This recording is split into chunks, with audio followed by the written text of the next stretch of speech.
कह दी श्री राम प्रभु को, तो श्री राम प्रभु करेंगे तो करेंगे, क्योंकि श्री राम प्रभु के प्यारी कौन थे? सीता जी थे। सीता जी कोई बात काटेंगे? श्री राम नहीं काटेंगे। इसीलिए वे श्री राम प्रभु से सीता जी से कहलवाना चाहते हैं श्री राम प्रभु को तुलसीदास। उत्तर सुनिए, तुलसीदास सीधे राम से ना। शुभ संध्या प्यारो, आप देख रहे धर्मशर, और आज मैं काव्यखंड के पाठ 3 का प्रश्न उत्तर आप सबको कंप्लीट कराने वाला हूँ। काव्यखंड के पाठ 3 जिसके लेखक है तुलसीदास, और यहाँ आज पढ़ना है तुलसीदास के पद का प्रश्न उत्तर। तुलसीदास के पद का जो यहाँ जो पद था उसके बारे में पूरी व्याख्या, पूरा अर्थ सहित हम बहुत बेहतर आप लोगों को समझा दिए हैं, कविता का अर्थ समझा दिए। नहीं देखे तो डिस्क्रिप्शन में लिख दिया गया है, जाकर देख लीजिएगा। तो ये सबसे पहले हम लेखक परिचय करते हैं तुलसीदास के पद का। तो देखिए सबसे पहले यहाँ देखते हैं लेखक परिचय, क्या देख पा रहे? पाठ 3। उसके बाद पाठ 3 क्या है? तुलसीदास के पद है। राइटर है तुलसीदास, और तुलसीदास ने जो यहाँ कविता लिखा है जिसका नाम रखा है पद, इसीलिए हम कह रहे तुलसीदास के पद। आई बात समझ में? उसके बाद देखिए लिखा गया कि तुलसीदास का जन्म कब हुआ था? तो 1543 ईस्वी में। तुलसीदास का जन्म हुआ था 1543 ईस्वी में। याद रखो, बोलो कि 1543। कितना? 1543। इनका जन्म स्थान देखिए, उत्तर प्रदेश राज्य के बांदा जिले के राजपुर गांव में हुआ था। राज्य का नाम उत्तर प्रदेश है। राज्य का नाम बच्चों क्या है? उत्तर प्रदेश। और उत्तर प्रदेश में बांदा जिला पड़ता है। अब बांदा जिला के एगो राजपुर गांव है, उसी राजपुर गांव में तुलसीदास का जन्म हुआ था। जैसे मान लो आप अपना परिचय दोगे, क्या कहोगे? बिहार राज्य के पूर्वी चंपारण जिला के या मोतिहारी जिला के फलाना गांव में अपने अपने गांव का नाम बताओगे। उसी पर क्या यहाँ कर उत्तर प्रदेश राज्य के बांदा जिला के राजपुर गांव में हुआ था। पूछे राज कौन? तो उत्तर प्रदेश। जिला कौन? तो बांदा। उसके बाद गांव कौन? था राजपुर। ठीक है। उसके बाद देखते हैं कि तुलसीदास का मूल नाम क्या था। तुलसीदास का मूल नाम था राम बोला। क्या नाम था? राम बोला। राम बोला। ये राम और ये प्रभु राम के ही भक्त थे, जो बचपन में ही ये राम बोला इनका नाम था। लोग राम बोला कहते भी थे, ये राम के भक्त भी हुए। कितनी शोभनीय बात है ना कि जिनके बारे में लोग बचपन से ही राम बोला कहते आए, और आगे चलकर राम के बहुत बड़े भक्त निकले। राम बोला, बचपन का नाम राम बोला। तुलसीदास के बचपन का नाम राम बोला, और तुलसीदास का आराध्य कौन था? राम। ठीक है। उसके बाद देखिए इनकी माता कौन थी। माता के नाम थी हुलसी। क्या नाम थी? हुलसी। याद हो जाएगी आपको। तुलसी की माता हुलसी। तुलसी हुलसी, तुलसी हुलसी। बोलो, तुलसी हुलसी। क्या? तुलसी हुलसी। तुलसी की माता हुलसी। पिता कौन? आत्माराम दुबे। कौन? आत्माराम दुबे। पिता आत्माराम दुबे। उसके बाद देखिए पत्नी कौन थी? तो रत्नावली थी। इनके क्या कहते हैं, तुलसीदास के जीवन परिचय बताए कि शादी हुई तो क्या हुआ, कैसे इनका शादी के बाद कुछ ही दिनों के बाद ये अपनी पत्नी से इनको विरह हो गया, अलगाव हो गया। बहुत ही बेहतर कहानी में इनके बारे में बताया है कि इनकी पत्नी कौन? तुलसीदास की पत्नी कौन? रत्नावली। तुलसीदास की पत्नी कौन? रत्नावली। उसके बाद देखते हैं तुलसीदास की दीक्षा गुरु कौन था। दीक्षा गुरु था नरहरिदास। अगर ऑब्जेक्टिव क्वेश्चन आए प्यारों के, तुलसीदास के दीक्षा गुरु कौन? कहिएगा नरहरिदास। कौन? नरहरिदास। और दीक्षा गुरु कौन? दीक्षा गुरु नरहरिदास। और शिक्षा गुरु कौन? शेष सनातन। जितने भी सनातन थे, शेष सनातन जो काशी के जितने भी विद्वान थे उनके शिक्षा गुरु रहे। काशी के जितने विद्वान थे वे सब इनके शिक्षा गुरु रहे। ठीक है। लिखा भी गया। अस्थाई निवास, ये निवास कहाँ किए, कहाँ रहे? तो काशी में। अस्थाई निवास कहाँ? काशी में।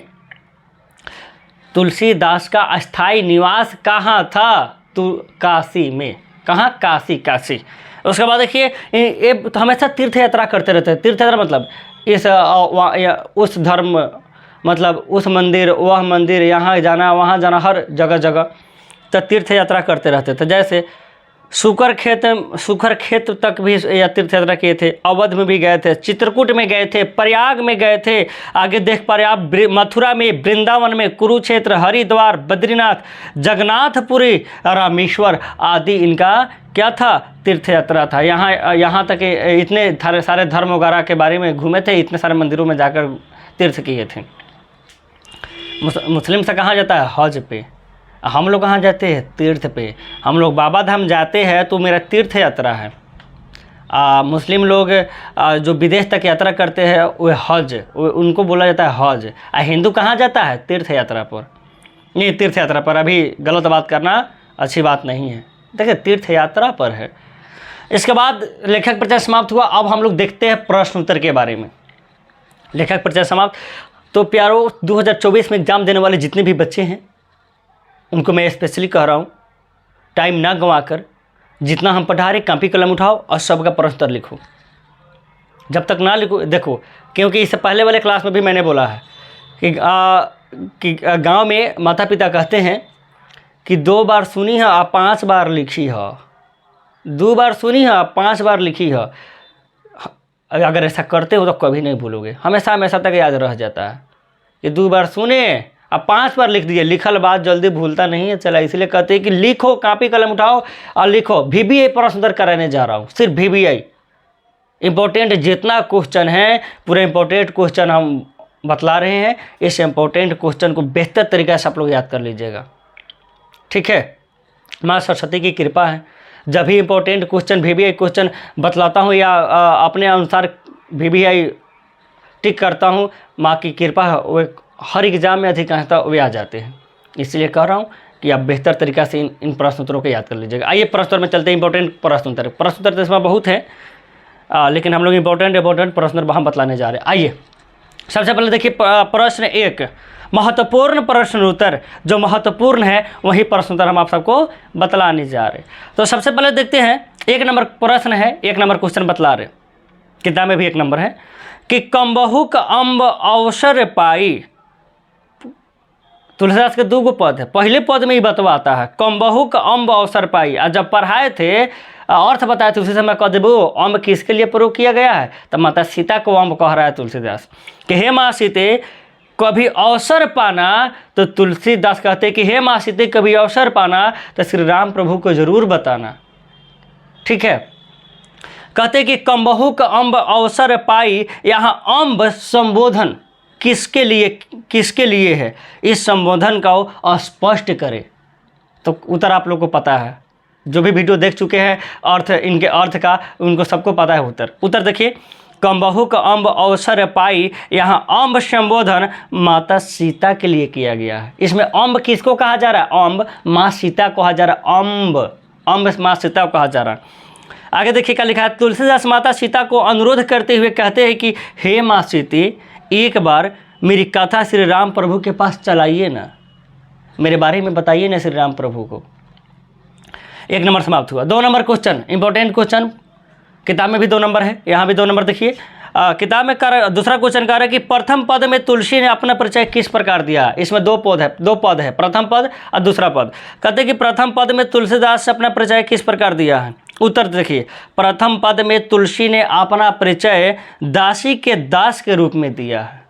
अर्थ में सुने थे कि श्री राम प्रभु पूछे कौन, तो बताना कि आपके दासी का दास है, ऐसे बताए थे अर्थ। उसमें देखिए तब प्रथम पद में तुलसी ने अपना परिचय दासी के दास के रूप में दिया है, अर्थात श्री राम प्रभु की दासी सीता और सीता की दास तुलसीदास, ठीक है। कि श्री राम प्रभु के दासी कौन है, सीता जी है, और सीता जी के दास कौन है, तो तुलसीदास है। तुलसीदास कहते हैं कि हे माँ सीते हम आपके दास हैं। आई बात समझ में। आइए 3 नंबर क्वेश्चन देखिए। अब 3 नंबर क्वेश्चन है कि नाम लय भरे उदर एक प्रभु दासीदास से कहाई। इसे क्वेश्चन याद करने लायक है, पूछता है तो 5 नंबर में सब प्रसंग व्याख्या करे, समझ गए। इसे पूछता है तो 5 नंबर या 5 नंबर में पूछता है, अर्थ स्पष्ट के सब 5 नंबर में। तो 3 के क देखना है, नाम लय भरे उदर, कि आपके नाम लेने से मेरा उदर, मेरा पेट भर जाता। उदर माने पेट, कि नाम लय भरे उदर, नाम लेने से आपका मेरा पेट भर जाता है। एक प्रभु दासीदास से कहाई, ए प्रभु आपके दासी का दास मैं कहता हूँ। यही बताओ, अभी तक 2 नंबर क्वेश्चन में उत्तर बताए थे कि आपके दासी के दास हूँ। राम के दासी सीता, सीता के दास तुलसीदास। उत्तर सुनिए। प्रस्तुत पंक्ति हमारी हिंदी पाठ्य पुस्तक दिगंत भाग 2 के तुलसीदास के पद से संकलित है, जिनका रचनाकार गोस्वामी तुलसीदास है। उन्होंने इन पंक्ति के माध्यम से कहा है कि श्री राम प्रभु के दासी के हम दास है, सिर्फ उनका नाम लेने से मेरा पेट भर जाता है। मेरा काम सिर्फ उनको भक्ति करना है, उनके भक्ति के सिवा इस जग में मेरा कोई काम नहीं है, कोई कार्य नहीं है। ये याद नहीं किया जाता, एक बार समझ जाओगे ना। वो जो ऊपर वाकवा है कि नाम ले भरे उदर प्रभु दासी दास कहाई, इसी बातों को क्या करना होता है, इसी का अर्थ लिख देना पड़ता है।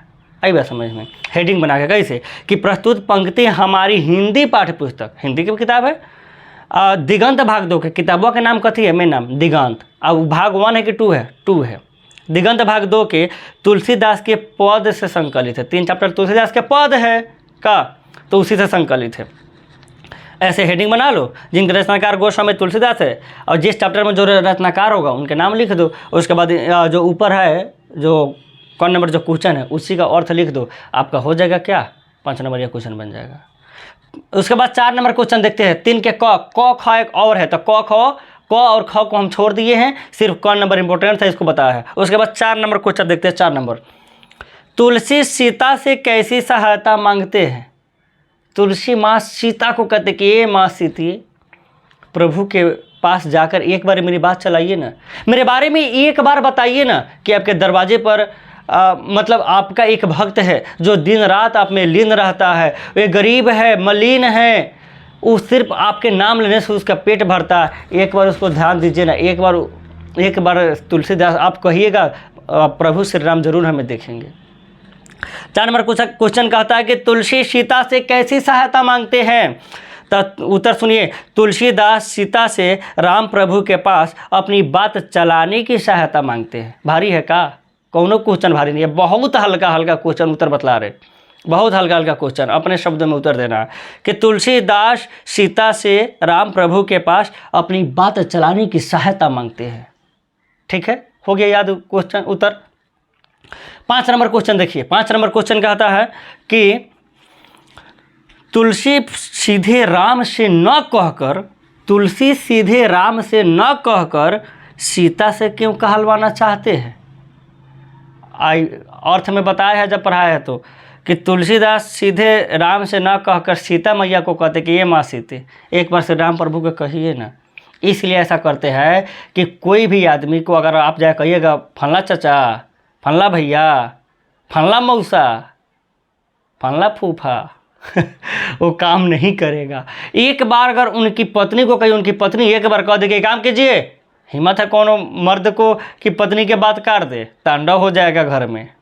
इसीलिए तुलसीदास जानते हैं कि श्री राम प्रभु मेरी बात को इग्नोर कर सकते हैं, लेकिन एक बार माँ सीता से कहवा दिए या माँ सीता कह दी श्री राम प्रभु को, तो श्री राम प्रभु करेंगे तो करेंगे, क्योंकि श्री राम प्रभु के प्यारी कौन थे, सीता जी थे। सीता जी कोई बात काटेंगे, श्री राम नहीं काटेंगे। इसीलिए वे श्री राम प्रभु से सीता जी से कहलवाना चाहते हैं श्री राम प्रभु को तुलसीदास।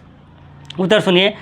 तुलसीदास सीधे राम से ना कहकर सीता से इसलिए कहलवाना चाहते हैं कि तुलसीदास को श्री राम प्रभु से ज़्यादा लगाव हो चुका है, अपनापन में कुछ मांगना अच्छा नहीं लगता है। ये भी लिख सकते हो, और जो बताया है दूसरे शब्दों में वो भी उसका उत्तर हो जाएगा कि श्री राम प्रभु के सबसे ज़्यादा प्यारी कौन है, सीता है, और सीता की कही गई बात श्री राम प्रभु नहीं काट सकते हैं, इसलिए तुलसीदास सीता से कहलवाना चाहते हैं। ठीक है, तुलसीदास। आगे 5 के बाद 6 नंबर क्वेश्चन देखिए कि राम के सुनते ही तुलसी की बिगड़ी बात बन जाएगी, तुलसी के इस भरोसे का क्या कारण है। तुलसीदास को इतना भरोसा है कि हे माँ सीते, एक बार आप जाकर श्री राम प्रभु के मेरी दुख बताइए ना, उनको सुनते ही मेरा पूरा दुख, मेरा पूरा संकट, मेरा पूरा कष्ट, मेरा बिगड़ा हुआ काम सब बन जाएगा, क्योंकि श्री राम कृपालु है। उनका भरोसा है तुलसीदास को। काहे भरोसा है, उत्तर सुनिए। 6 नंबर क्वेश्चन, राम के सुनते ही तुलसी की बिगड़ी बात बन जाएगी, तुलसी के इस भरोसे के कारण तुलसी के द्वारा की गई भक्ति और अटूट अटूट विश्वास है, अटूट विश्वास है कि बहुत विश्वास है। अब भक्ति किए उतना मन से, इसलिए उनको उतना विश्वास है। ठीक है, नेक्स्ट क्वेश्चन 9 नंबर, 6 के बाद 9 नंबर इंपॉर्टेंट क्वेश्चन, इसलिए मैं 9 नंबर बतला रहा हूँ। 6 के बाद 7 8 छोड़े हैं, 9 नंबर में ये इंपॉर्टेंट में। कह रहे तुलसी के हृदय में किसका डर है? तुलसीदास को हृदय में, दिल में, करेज में डर हो गया है, पर किसका डर है? तो तुलसी के हृदय में श्री राम प्रभु के बिना न रह पाने का डर है, क्योंकि तुलसीदास श्री राम से अथाह प्रेम करते हैं, बहुत प्रेम करते हैं। दूसरे शब्दों में इसी का उत्तर एक और दे सकते हैं आप, क्या कि तुलसी के हृदय में इस बात का डर है कि अगर हम अपनी बात सीता माता से नहीं कहे तो मेरे जीवन का कल्याण नहीं होगा। बहुत हल्का हल्का उत्तर है, चला एक बार कॉपी में लिखिएगा, याद हो जाएगी, छोड़िएगा नहीं, कॉपी में लिखिएगा। ओके आइए उसके बाद 9 के बाद 10 नंबर क्वेश्चन देखते हैं कि राम स्वभाव से कैसे हैं? पठित पाठ के आधार पर बताइए कि राम जी का स्वभाव, कैरेक्टर, चरित्र कैसा था, कैसे हैं? उत्तर तो आप सब कोई भाई हिंदू धर्म में बिलोंग करने वाले कौन नहीं जानते हैं राम के स्वभाव के बारे में। लक्ष्मण गुस्सा हो जाता था, राम प्रभु कभी गुस्सा हुए? कैसे स्वभाव के, हमसे ज़्यादा आप सब बहुत सारी बातें उनके बारे में लिख सकते हैं, फिर भी आप सब तो जानकार हो फिर भी मैं उत्तर बताने की कोशिश करता हूँ कि राम स्वभाव से कैसे थे। सुनिए उत्तर कि राम स्वभाव से दयालु थे, दयालु, कोमल, जननायक, जनता का नायक, जननायक, जो जनता का नायक हो, जनता का हीरो हो, जननायक। बाबू अगर वो जननायक नहीं रहते तो अपने राज्य के अन्य लोगों के कहने पर सीता को फिर घर से बाहर नहीं भगा देते। एक राज्य के लोगों का सोचने अनेक प्रकार की कई बातें सोच रहा था, वे जनता की बात सुने, अपनी सीता को घर से बाहर कर दिए, उसको बाहर किए जो राम को अपने जान से ज़्यादा प्यारी थी, जान से ज़्यादा प्यार करते थे। उस राम ने बाहर किया जिन्होंने सीता से यह वचन किया था कि सीते, मैं तुम्हें सबसे बड़ा उपहार मैं तुम्हें यह देता हूँ कि मैं आजीवन जब तक जिंदा रहूँ तुम्हारे सिवा मेरी ज़िंदगी में कोई नहीं आएगा। क्योंकि पहले के राजा शादियाँ कर सकते थे, अनेक शादी कर सकते थे। क्या राम ने दूसरी शादी की? कभी नहीं की, क्योंकि जब उनकी शादी होके आती है तो राम यही वादा करते हैं सीता से, उनको बाहर कर दिए। तो राम जनता के लिए जननायक थे। तो राम कैसे थे? राम स्वभाव से दयालु थे, कोमल थे, जननायक थे और मर्यादा पुरुषोत्तम था। मर्यादा पुरुषोत्तम, पुरुषों में उत्तम जो हो उसे पुरुषोत्तम कहते हैं। वह कुशल राजा भी था, वह अपने सुख दुख का चिंता न कर सिर्फ प्रजा के लिए हमेशा सोचता था। समझ आई? इसके बाद अगला क्वेश्चन देखते हैं 11 नंबर। तुलसी को किस वस्तु की भूख है? 12 इंपॉर्टेंट क्वेश्चन है प्यारों कि तुलसी को किस वस्तु की भूख है? तुलसी को राम की भक्ति की भूख है, वे दिन रात राम की भक्ति करते रहते हैं। तो तुलसी को राम की भक्ति की भूख है। तुलसी जी कहते हैं कि हे प्रभु, मैं आपके भक्ति का ही भोजन करता हूँ, मेरा कल्याण करे। हे प्रभु, मैं आपके भक्ति का ही भोजन करता हूँ, क्या करे? मेरा कल्याण करे प्रभु। ठीक है, पुरुषों में उत्तम पुरुषोत्तम श्री राम प्रभु को मेरा शत प्रणाम नमन है। यह चैप्टर समाप्त हुआ। बहुत ही इंपॉर्टेंट चैप्टर ये भी रहता है। प्रश्न उत्तर इसको कॉपी में आप लिख लीजिएगा, ऑब्जेक्टिव भी लिख लीजिएगा। हमें उम्मीद है कि आपको बड़ी बेहतर यह चैप्टर आपको समझ आया होगा। ठीक है, अगर आप नंबर लाना चाहते हैं, आप जो भी इंटर में है, जो भी छात्र नंबर लाना चाहते हैं, तो आपको अलसापन है छोड़कर आपको मेहनत करना बहुत ज़रूरी है।